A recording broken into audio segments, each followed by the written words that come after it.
How are we doing this? Questions, microphone, how's this working?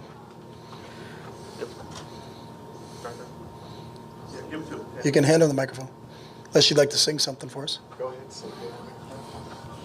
Coach. Yes. How you doing? I'm good, Jess. You're good every time you win, so. Good. Oh, after watching them for a month, getting that impression about what you've seen, and then finally seeing them on the field, did they live up to your impression? Did they overachieve? Generally, what's your impression of what you saw from them? I think selfishly, to be honest with you, you'd like to win games like this because there's a lot of things we can correct. There were a lot of self-inflicted wounds that I think were on us that weren't from the opponent that I think we can iron out, and it's going to make us better as a football team. But the one thing we talk about is that competitors respond, and I think the way we responded in the second half, Dante and J.Michael hooking up there, where our offense didn't have a lot of good things going for a couple stretches there, but for them to hook up on that big play, I thought that was a big answer on that drive. Then for our defense to go out in the field and John Humphrey to have an interception, I think that was a really good answer, and that's what competitors do. They respond. It wasn't pretty, by any stretch of the imagination, but sometimes as a coach you like it not pretty, so that we got their attention when we get the films tomorrow. So talk a little bit about the performances of your two quarterbacks.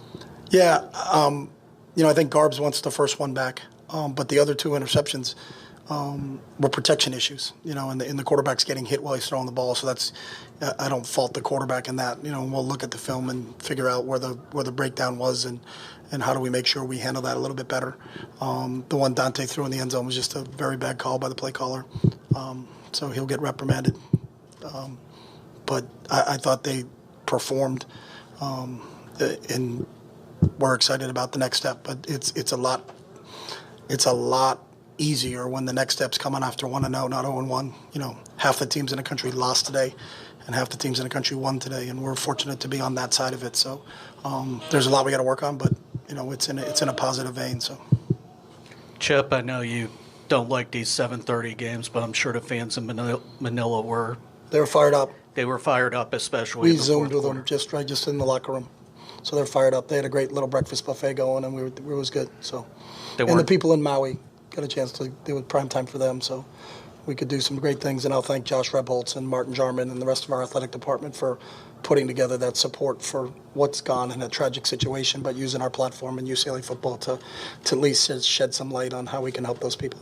Dante's first drive, especially that long pass to Sturdivant, young kid like that, and also transfer coming in. Just what was it like seeing that pass and them two hooking up early? Yeah, it's something that we've had an opportunity to see because he did it during the spring and he did it during preseason camp. But it was just a heck of a play by him. It was an off-schedule play.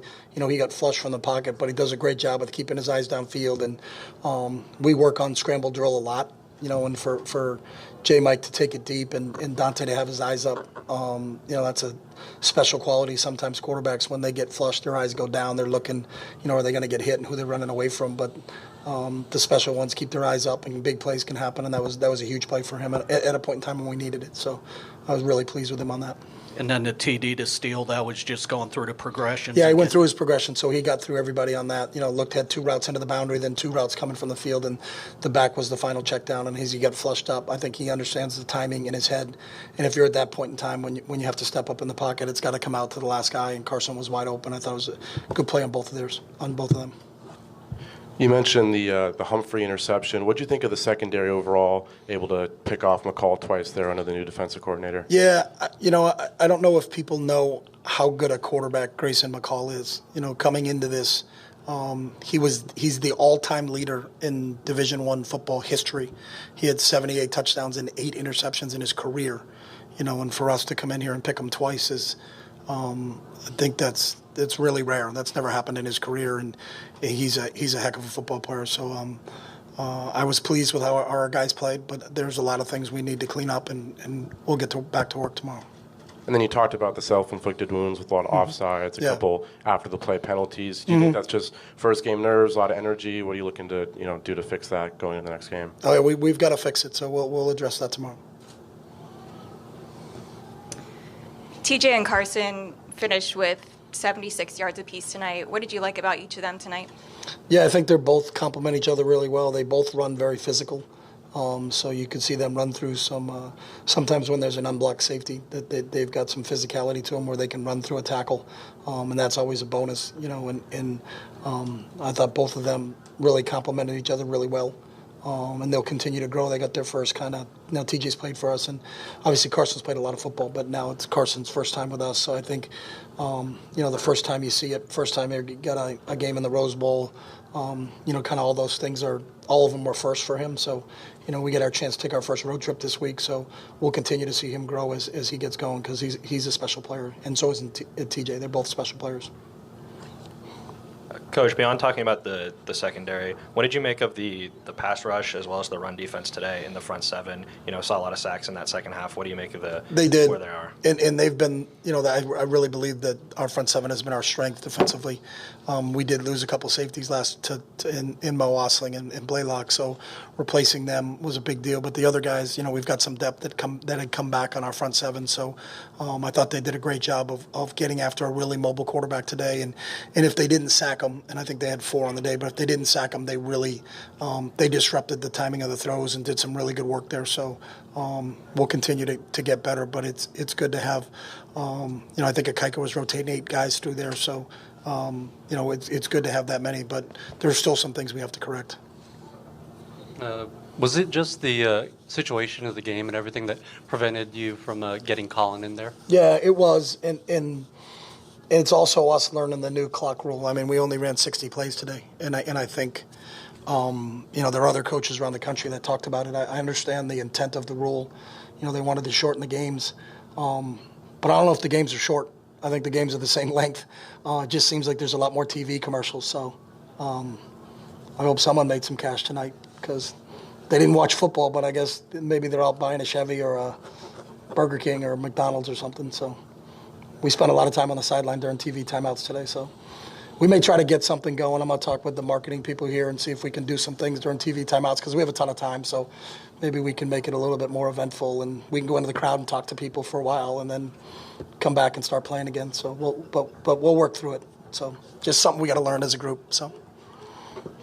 Then following up on the quarterbacks, how much of the decision making was in the game of who's going to be, under center versus pre-planned? Like, Dante gets that first touchdown, and then yeah, we had talked about, Garbs playing at least the first quarter, and then putting Dante in at some point in time in the second quarter, and then putting Colin in situationally. Colin missed the beginning of camp, so he's just getting back into rounding into shape, and has done some really good things. But Colin not playing was 100% on me, and we explained that to him. But you'll see Colin next week. Colin will play against San Diego State. The new rules after calling plays, coaching this game, experiencing the new rules, will you change how? Yeah, you have to. Yeah. I mean, we had 4 drives in the first half. I just looked up. I was like, we had 4 drives and 31 plays. Thank goodness we have Ken Niamatalolo on our staff, because that's how Ken did it all the time in the old Navy offenses. He was like, we had 8-9 drives a game, and it's just different. The old days of running, I'd be really surprised at the play count throughout the country, but the days of getting 80 and 90 and 100 plays in a game, I don't see that. And it wasn't like, if you watched us in the first half, we weren't playing slow. We weren't trying to milk the clock.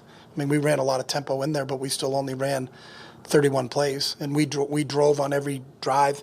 We threw an interception on the second drive, but that was like a 12-play drive. We moved the ball down the field. We only had 1 punt in the first half, but it was just, we came in at halftime, and you're looking at your play sheet, and we hadn't called a lot just because we hadn't run a lot of plays. So I think we had 60 total. I don't know the last time. Usually when you have 60 total, you're not scoring 27 points or 28 points. You know what I mean? I've been on places where you run 60 total plays and you have no points because you're not doing anything. You're going 3 and out, 3 and out, 3 and out. It's different. But the rule's not going to change. So we have to adapt, and we got to adjust, and we'll learn and grow just like our players have to learn and grow. Watching a lot of games today, it seemed like they adapted through tempo. They're just playing really fast today in games that I watched. Do you think that would be a natural development? Like, we'll study it, but we ran double-digit tempo plays in the first half. So, we did it ourselves. It's just different, and when you're in situations where the referees in camp, because we don't play preseason games, you don't get that. Because you never have a full game where you're going through it and understanding it, how it works. It's new, but we got to adapt. We're not going to be dinosaurs. Dinosaurs didn't adapt. They died. We're not going to die. We'll figure it out. Chip, you've got some experience in the NFL with this version of the clock rule and stuff, but is the tempo and stuff quicker than what you encountered there? It's similar. That's a good point by you. It's similar. I think the play numbers in the NFL are similar to that. We'll look at it all. And we got our analytics people.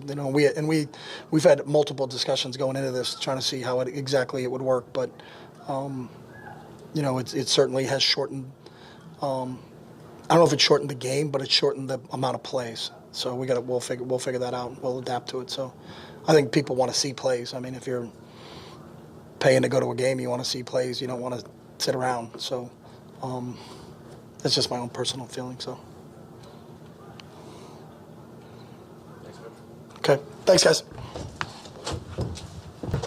Good. No answer. That's correct.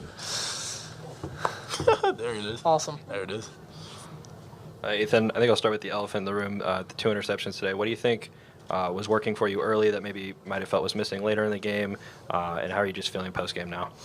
I'm a little dissatisfied in my performance, and it is what it is, man. You gotta go out there and you try to control what you can control and get the ball to amazing guys, and sometimes it just doesn't go your way. Sometimes the defense makes a good call too. It's just one of those nights. It is what it is. J-Mike, if you could just take me through that touchdown Dante connected you with. Yeah, it was just a go, and I ran it. The DB, he bailed at the snap, and I was like, I'm just finna keep running. So I ran past him. Dante put a good ball on me and got in the end zone. For Ethan, how hard is it to, be in the game, be subbed out, come back in terms of rhythm, and also how much has past performances coming in for an injured DTR sort of helped you prepare you for those moments of coming back in? I mean, it is a little tough to go in and come out and then go back in, but hey, I mean, that's just part of the job. And when you have a room with a lot of good players and they're going to play a lot of other guys, it is what it is, and you do what you do. And then for J.Michael, from the wide receiver point of view, does it change anything for you when it switches from one quarterback to another, or do you just kind of go out there and handle things the same way? They're all great. So, it's whoever's in the game, we just got to catch the ball when they get it to us, run the right routes, run full speed, and play the best that we can. And Ethan, if you could just take me through that first series. I mean, you hit a bunch of different receivers there, and then even into the second series. What do you think it was that just, kind of, I guess, disrupted things? I mean, with everything we ran, there was guys wide open. I mean, them on defense. They didn't do the best of the job in those first 2 series, and then they started to pin their ears back and bring it a little bit. But just all the stuff we worked during the week, it was open, and I was just there, and the play happened, and we just made the play. You guys talk about the production of Carson Steele and T.J. Harden. Those guys are just workhorses, and they look like they busted their butts tonight. Yeah, I mean, they're both great backs, so, it's a blessing to have them both on the team. And, just give them the ball and they're going to just run. So it's great to have players like that in the backfield. Yeah, no, what J-Mike said, TJ and Carson, those guys are workhorses, and when they get the ball, they run with anger, and they try and hurt the opponent, which is pretty weird to see, but awesome to have that guy on your team. Okay. And often we don't get to, the offensive line doesn't get a lot of highlights. What can you say about how they performed for everybody tonight? Oh, they did a good job. I'd say that they really did a good job in the run game and kind of helping TJ and Carson get loose and do all that. But the O-line was tremendous, and they did their job, and we got the dub. Ethan, on your touchdown pass, it looked like you had a couple open options there, but was the plan to Ryan all along?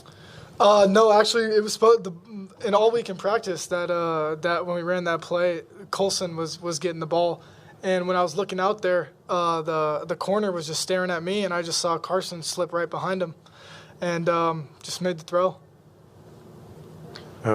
Chip talked a lot about the new timing rules and how that affected sort of the flow for the offense. Did you notice that while you were out there? Yeah, it was weird. I mean, in the first half, I think we had 4 series, which is weird. I mean, last year we were used to getting 4 series in a quarter, and it's a big rule change, and it definitely the flow of the game is much faster. And when you're out there playing, you look up and it's already the third quarter, and you're just like, oh, wow.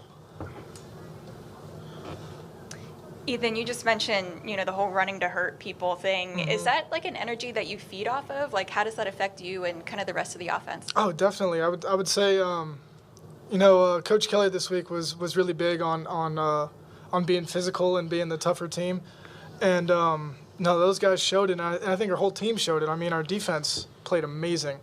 They got stops when they needed to. They got after the quarterback. They played great, but. Yeah, I know it definitely. That mindset definitely transfers over to everybody on the team. And then there was a photo on Twitter of all the quarterbacks in the huddle before the game. So, what's kind of just the state of the brotherhood between you guys right now? It's great. I mean, me and Dante talked after the game, and then we just at the end of the day we both want to see each other succeed. Like that's all it is. It doesn't matter. That point, what's going on. What matters first is the team and winning games, and pretty much that's it. So whatever happens, and those are the 2 priorities. Thanks, guys. Awesome. Thank you, guys.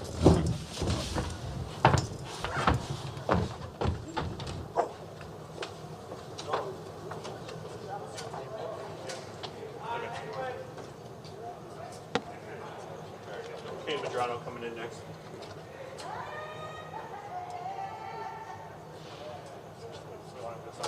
Yeah, sure.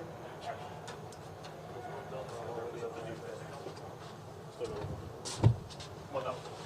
We'll do one of them. Yeah, go ahead. How you guys doing? Good? Perfect.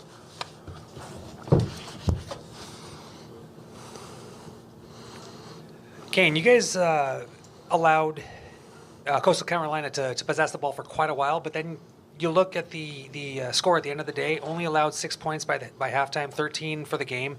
What was the mindset of going against McCall, who's just been, just fabulous for Coastal Carolina? Like you said, we was out there for quite a while, but it's just next play mentality for us. We just got to keep moving on to the next play. They hit a big shot. We just got to keep moving on and just get to the next down. I got unbelievable faith in the corners, to do what they did tonight. Came off with a couple picks, but, at the end of the day, it's just survive the down and get on to the next down and just so what, now what, and just keep moving on. So. How do you feel the defense just flowed tonight under a new defensive coordinator? I thought we did pretty good. You look up there, rushing yards were, I think they had under 100. I'm not sure. But it's just I thought we flowed good. There was a couple things that we could correct, and we'll go back tomorrow and look at that and correct those things. But for it being the first game with Coach D. Lynn, I thought it was really well.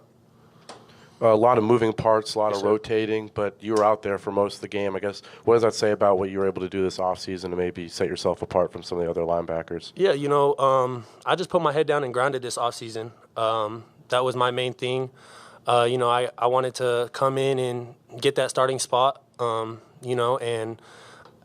it's just because it was game 1 doesn't mean it's solidified for game 2. So I got to go back next week and put my head down and continue to work and continue to make my plays and, do whatever I can to help this defense out. So. And you mentioned the rushing yards was limited. You guys were generating a lot of pressure, especially in that second half. What can you say about the guys in front of you on the line, as well as the linebackers in general, and being able to attack the quarterback? Yeah, we got the best D line in the nation, hands down. Strong believer in that. So it's fun to let them get loose and do what they do. You saw that towards the end; they were sacking the quarterback. QB hurries, and then when we brought pressures, it was just hit that much harder. You know what I'm saying? So, we got the best D line in the country, and then I think we got one of the best linebacker rooms in the country as well to play behind them. So, it's just playing off the D line. That's what the linebackers do, and I thought we did that pretty well. So. And then on the flip side of things, there was a lot of offside penalties. Do you think that was first game jitters? Eager to get in the backfield, or what can you say about? Yeah, I think it was just eager to get in the backfield. Those guys were feeling great tonight, just being on the sideline and hearing them what they were saying, and they felt great. So I think it was just eager to get a sack or what it is. Wasn't watching the ball, but that's what we're gonna watch film on Sunday and correct, and move on to the next. So. Kain, what was the toughest thing about disrupting their quarterback's rhythm, especially coming out of the half? Yeah, he's a good quarterback. I give all kudos to him. We just had to get to him. We had to hit him, and we had to hit him hard. And I think coming out the second half, we started to do that a little bit more towards the end, a little bit more QB hurries and stuff like that. So, it's just getting in his face and trying to disrupt that. That, like you said, he was on a little run, but just trying to disrupt that and play every play. So. It was 56 rushing yards, Okay, by the way. 56. Cool. We love that. We love that. So good. Chip said he's been talking about the depth of this team a lot this season. So how did you see that depth kind of at work with the defense tonight? I saw it work, pretty well. Fresh set of legs a lot of the times, we rush in and send in blitzes and stuff like that. D-line might need a break, so we send in four new guys with no drop-off. You know what I'm saying? And that goes to the depth that we have on this team. We could rotate 8 guys in the D-line, even possibly 10 guys, and there's no drop-off, even at the linebacker room. The whole defense, I think. You know what I'm saying? So it's just being able to have that much depth that we can rotate and have fresh legs on the field at all times to help us keep it 56 rushing yards. You know what I'm saying? So that's it. A lot of talk about the new timing rules. From your point of view as a defender and specifically a linebacker that's out there most of the time, how does that affect sort of your mindset and your stamina and everything like that? I'm just out there playing ball. At the end of the day, play every play. How I was in high school, how I was in elementary and middle school. It's no different. It's just on a collegiate level. So I'm just out there playing ball. I don't really pay attention to that. I'm getting my play, looking at my keys, and going. So. And as a guy on defense, you get a pretty good view of watching, the offense go to work. What'd you make of Dante and what he did for, his first time out there? I thought he looked great. I love the quarterbacks. I have a lot of fun with them. We compete in practice all the time. So it's a lot of offseason. Me and Dante and Garbs and, Slee was all, talking a little smack. I'm going to pick you, da-da-da. Oh, I'm going to throw it over your head, whatever it is. But it just makes both of us better. It makes all of us better. Just seeing Dante coming out and doing what he did and Garbs doing what he did, it's just amazing to see. They've been working and waiting all offseason, and they finally got to do that. So. What's my phone? Hello. How you guys doing? So if that first career drive, you get a touchdown, I guess, can you speak to what was going through your head during that drive, finding J-Mike down the field on that third down and then hitting Carson for the touchdown? What was that drive like? I just want to say, first, just being in this position, I just know it's a true blessing to come out here and play my first college football game. Since we first took off from the facility, I just couldn't believe how there was no traffic. We were just getting escorted. I'm like, wow, I'm really in a college experience. And I just know with everything going on, I just couldn't believe it. And I just knew when things happen, like I said, one thing I stand on is God's timing. And I just knew when my chance got called to go on the field and go out there and seeing Duke look me in my eyes and said, I got you. And I said, you take care of the front 5, and I'll take care of the rest. And then a lot of times through the plays, having Carson in the backfield and having them dominant receivers and like T.J. Harden in the backfield as well, it's a lot. It's a real good thing. And I know when we had that drive, when I rolled out, J-Mike is, a 10-3, 100-meter dash runner, and just seeing him down the open field and raising his hands, I had to give him the ball because I knew he's a playmaker and got to give the playmakers the ball. And then, edge rush comes, tackles, kick stepping back, and just had to climb through the pocket, held down the defender and threw it to Carson. And giving the ball to Carson's hands, he for sure going to get some yardage. So it was a good drive. Like I said, it was many good drives, and I'm glad we got the team win.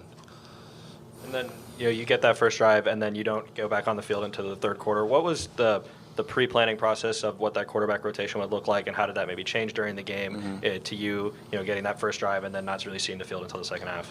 Really, through spring ball, through fall camp, and, through getting ready for the game this week, it was just a lot of times where, we weren't really worrying about the competition part. We were just really all worrying about bettering each other. And I know when Garbs got announced that he's taking the first snap of the game, I could say it was a congratulations to him and really just learn from him. He's my big brother, so everything he does, I'm just gonna learn from him, like my actual blood brother. So really just being out there, get my number called, and then doing what I had to do, and then not waiting, like you said, to the second half. I just know I'm always ready. I looked at Coach Kelly, I told him I'm always ready to get called in, and I said, I appreciate the fans for coming on. I appreciate everything, and I just knew when my number was called, I had to make the plays.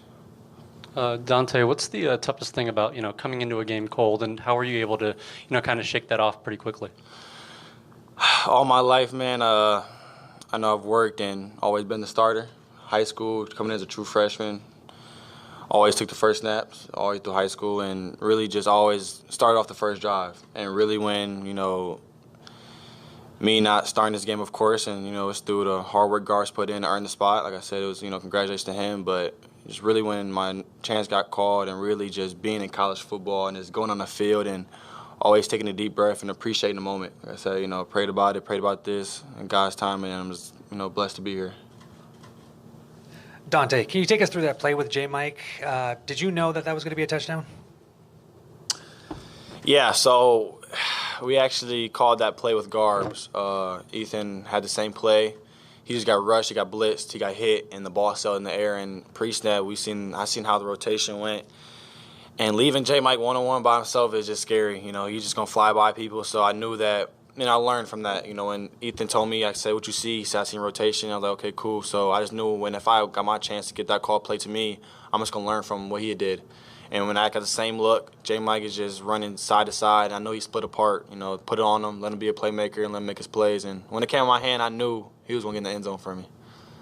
And Dante, you talked about, soaking in the moment and everything like that. I saw you maybe about 2 hours before the game, you guys first arrived. You're looking around, smile on your face, looking at the Rose Bowl. I mean, take me through that moment, just stepping on the field for the first time as an athlete. Now, I know you visited here previously. Right. I know when I took my visit here,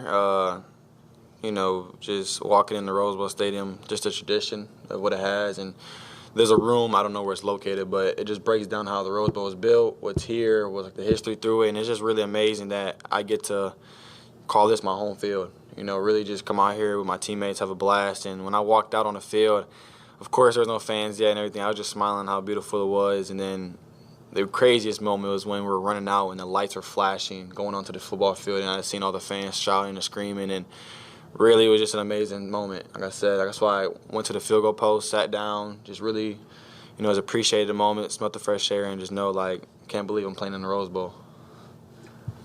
After that, over here, Dante. After that final whistle, I saw you jumping around on the field. I think you embraced with J.Michael at one point. Talk about maybe the relief and just the excitement to, obviously finish the game and earn a win for your team. I mean, of course, football is always going to be football, people always say. But truthfully, within me, it's more just, you're always taking levels. Coming from Little League, a win. Of course, you're happy about that. Going to high school, it's a win. Of course, you're happy. But really understanding, you're playing college football now. Understand there's thousands and thousands of fans. Many people is just, watching college football just overall. We played on ESPN, so, it was a very, popular broadcasting channel. So just being out there, man, taking a knee, and then seeing Coach Kelly just smile, I just knew I was just damn, this is crazy. And I just know with all this going on, I mean, like I said, I'm just blessed to get the team win. Like I said, without my teammates, we wouldn't be able to do it. And I know within our defense and, when I threw the pick and then Hump got the pick, Humphrey, I was just damn, we got to go score, do what we got to do. So, like I said, without my teammates, we wouldn't have got this win. I'm blessed to have them along my side. And then you mentioned that interception. How are you going to kind of, calm down after all the excitement of your first game and then sort of maybe have a holistic view of your overall performance as you prepare for week 2 and whether you're starting or not, just be preparing for that game? Yeah, back to the pick. I truly didn't, when I got hit, it was crazy. It was actually a good hard hit. I thought I threw the ball out of bounds, but I guess I didn't, so I learned from that. That's why the next drive I was throwing the ball probably 20 yards out of bounds. So everything just learning moments, and I just know I'm, blessed to get, 1-0, just get this win. Take care of my body. My body got bumps and bruises right now. So, like I said, looking forward to next week, but just really just taking day by day, living in the moment. It's something I stand on, and just know I'm, blessed to be a Bruin. Hello. Hi. Did you feel any like pressure coming into this game? You always look so confident, but did you feel pressure, and how did you kind of deal with that? Truthfully, wasn't pressure. Felt a little bit nervous though. Of course, football is for me is every game I'm gonna feel a little bit of nervous because I feel like we're human. You know, sometimes that happens.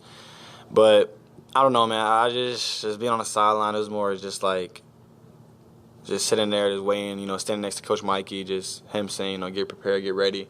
I just got more excitement more than nervous, and more just really like feeling that not confident, but I got a little more confidence. You know, took the field, and when I took the field, you know, the fans were standing up ovading me. I just, you know, appreciate that, and I felt get me a little more juice, and knew how to put the ball in the end zone. You guys also have two really capable running backs, so how does that Yeah. kind of give you more confidence too, just knowing you can hand the ball off to one of them and feed off their energy? When I first met Carson, he told me about the alligator.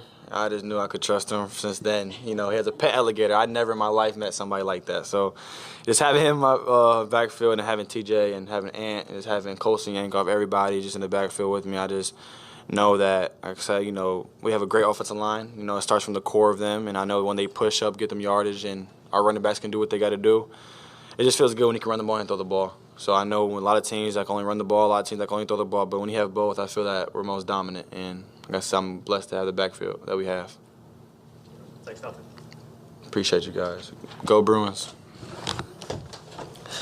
Oh, I can't get up.